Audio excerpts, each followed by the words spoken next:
Alright, so let's start adding the text to our magazine layout. With it open, I'm going to hit W and go into our regular mode so I can see our column structure. I'm on page 13 and we want to start the article on these last two columns on page 13. To do this, let's also look at our article that we have. Jumping back into our article page, I'll double click and open it up.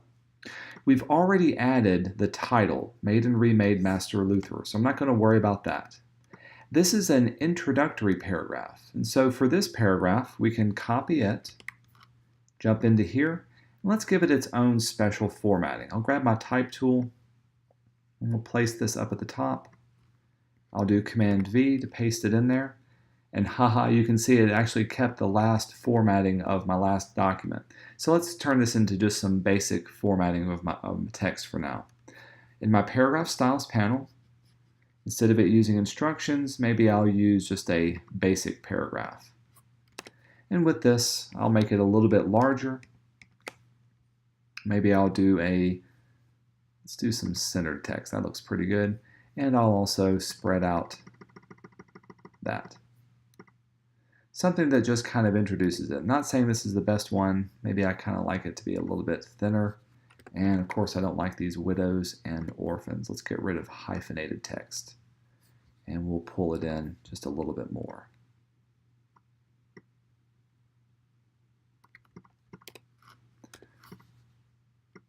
Just for roughing it in, I'll keep that there for now. Later on, I'll go back and change this up. I just want that first paragraph to look slightly different from all of the others. Actually, let's bring in the text a little bit more. That looks pretty good.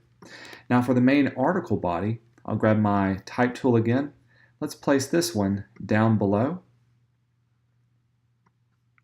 We'll jump back into our article and we'll copy and paste all of this. So selecting all of it, do Command X, jump back into here, Command V, and again, I'll make this into our basic paragraph setting. For this, I do want to add a little bit of first line indent so I can tell the difference. And since this is going to be in two columns, let's go ahead and break this into two different column structure. I'll choose my paragraph panel, and then choose the number of columns, set it to be 2, and then our column gutter needs to be 1/4 of an inch. To make it look even better, I'll do our alignment to be justified. I'll go back into preview mode. You can see how that looks, and it looks pretty good for what it is. The last thing I need to do on this page 13 is to add my isolated guitar. So I'll grab my picture frame tool, and let's draw a picture frame right in the middle of our article. About this size. We can always change it up later. So it's a little bit faint to see, but you can see I've got a blank picture frame. With it selected, I can go to File. Let's place the picture of the isolated guitar that I gave you. Isolated guitar JPEG. Should be a white background. We'll say Open. And then with it placed in there, let's do Automatically Fit so I can see the whole thing within the design. What we want to do is to get the guitar to have the text wrapping around its shape. To do this, we need to create a clipping path. We did this before in the last project where we created clipping paths around the different products that you were selling. Like I did it for the donuts, or you may have done it for coffee or for fruit. So I'm going to hold down Control and click on the image, and let's open it with Photoshop. With Photoshop open, I can also open my Paths panel. So let's go to Window. I don't see it. Choose Paths. There it is. I'm going to choose my selection tools. In my case, the quickest way to select it would be the Magic Wand tool. I'm going to click once on the white area. You can see it gets all of the white area. Let's do one more thing. I'm going to make sure Continuous is turned on. This way it only gets the white area that's on the outside. So again, one click gets all of the area on the white outside. Then we'll go to Select and inverse the selection. This way, it no longer selects the outside, it selects the guitar that's on the inside of it. Now comes the magic trick. Within paths, we're going to choose the center option. I've got a work path that I'm going to double click and rename Guitar Outline. Say OK. With that done, we can go to File and Save, then close out our image and jump back into InDesign. With this image now selected, let's go to Object, Clipping Path, and we'll open up our options. And remember, within this clipping path, if I turn on Preview, I can now tell it to use the Photoshop path, and it will actually clip out the entire thing. We'll say OK. Now, just because it's clipped doesn't mean that it's still got text wrapping going around it.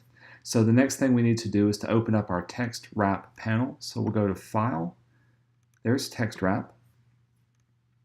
With text wrap selected, we've got a variety of different options. And the option that we want to have here is going to be the object shape. With the object shape selected, you can see the contour. It's going to be the same as the clipping, or you can choose the Photoshop path that we're working with. And then we can change the amount of outset, or how much it wants to push away from that area. So that looks pretty good with a 1/8 of an inch. If I go into preview mode, you can see how that looks. And if I needed to, I can hold down Shift and Command and make my image much, much larger. We'll let it flow all the way to the bottom, just as long as we don't have any awkward spacing with that. Okay, so far so good. I like the layout of this. You know how to place the image in here. Now let's flow the text into the remaining of the article, and we'll set up some images for that. To flow the text, we can click at the very end of our article, and remember you've got the little plus sign. So if you click on the plus sign, it'll follow your cursor until you click and drag into a new text box. Once it's inside of this text box, we can increase the number of columns. In this case, it's 3 columns with a 1/4 of an inch. Again, we can click on the plus sign. Let's flow it into another column. We'll set that to be 3 columns with a 1/4 of an inch. And just for good measure, let's go ahead and flow it into the next 2 pages. Even though there's not a plus sign, I'm going to click on that last one. We'll click and drag and place it inside of here. Again, 3 columns with a 1/4 of an inch. Let's flow it into one more text box on this side. 3 columns with a 1/4 of an inch gutter for here. So I've got the text flowing nicely. Now what do we do for the pictures? This is where your grid and your imagination comes in handy. There's a variety of different ways that you can place pictures within these boxes and having the text wrap around it. You can look at my example to get some ideas of how I've done my particular layout. But within the pages, you can have one large image going across the entire page. You can create a grid of 3, 4, or even 5 different images. You can have 2 of them side by side, or even one by itself. You can have 2 large ones going off the edges, or one large one going off the top or the bottom. Whatever fits best for you. See how you can play around and lay out each of the images, and then place your images inside of here. So if I was to copy this particular layout, I'm going to jump back into here. I'll do one large image, so I'll grab my text box, or excuse me, my picture box. And since it's going all the way to the edge, I'm going to go ahead and put it into this frame. And whenever I place these, I'm going to use my grid structure to set the size of my frame. So I'm not just placing it randomly, I'm placing it right along the ruled guides that I created. My text, on the other hand, can flow however it needs to fit inside of here.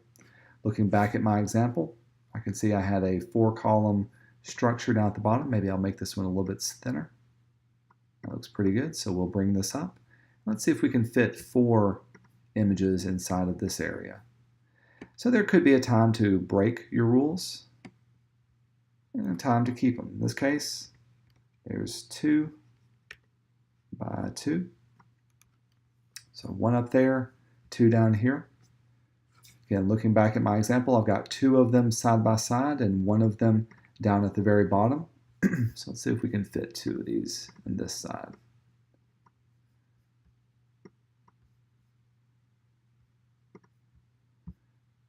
Stay within my margins. We'll pull down to this far, and we'll divide it up into 2 columns, 2 frames up top there. That looks pretty good. And let's do 1 large one down here. In this case, I'm going to let it wrap around my image, my text. So we'll turn on text wrapping so that flows nicely with there. Even in looking at the layout of this, my text seems to flow very well, and it gives me good room to place my images. Going back to my example, on the next pages, there it is. On the next pages, I've got 2 images going off to the side and 1 on the very bottom. So I'm going to click and drag all the way to the edge, and I'm going to hit the up arrow. That will divide it into 2 large pictures. And since this is only 1 column, we'll bring that back down and let it be just 1 column from here. Top of the page all the way to the bottom of the page. That reads really well. Then on my last page, you can see it's 1 large image that fits well within here. Since I've got this column structure, it takes away a lot of the guesswork and allows me to work very, very freely. This is the same for most any magazine that you would work with. So this gives me a nice large area down at the bottom. You're very free to add images as long as it fits within your column structure. Now it's simply a matter of placing the images and making sure that they fit within my design. So I'm going to select this one. We'll do Command D and see what image we can place within there. That looks good. I could go back through the entire thing and select all of my images. There's 14 of them. We'll say Open. And remember, they'll follow my cursor wherever I place them. Now I don't want this first one to be on there, so I'm just going to put him off to the side. And from here, I can then just place all of my pictures just to get in a rough idea of where they can be held at. And there's those right there. Escape and escape for those. The last thing that I'll do is I want to add some color and some punch to my overall design. And remember, I can pick up colors from any of the images that I'm working from. You can use your color theme tool, click on an image. This gives us some good colors we can add to our swatches. And then if I needed to, I could add color to the background by just adding a simple rectangle. We'll fill it in with one of the new swatches that I created. I'll send it to the back. Maybe the lighter version works better. And let's do something fun with this text up at the top. I don't have it in regular. Let's make it in bold. Maybe a little bit smaller. And let's use a darker color to work with. Yeah, that looks really good. And we'll do maybe a drop cap for this first image or first paragraph.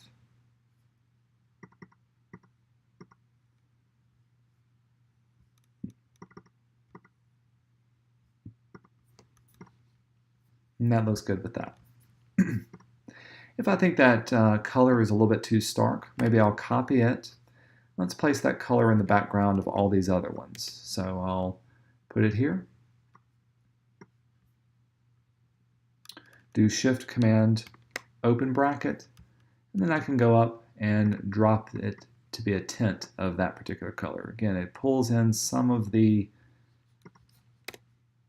colors from the previous one. Maybe some look better than the others. Obviously, I've got some photos that I need to go in and correct and rotate up just to make sure that they fit very well for what I have. Once you're done with this and you've got the entire article fitting within your design, go through, try to get rid of as many widows and orphans. Do make sure you can see the entire article and then it ends really well and lined up nice and square and modular with the rest of your design. You can see I haven't done it for this one, but I want to see it done for yours. Save this up within your magazine layout because you're going to turn in everything at the same time.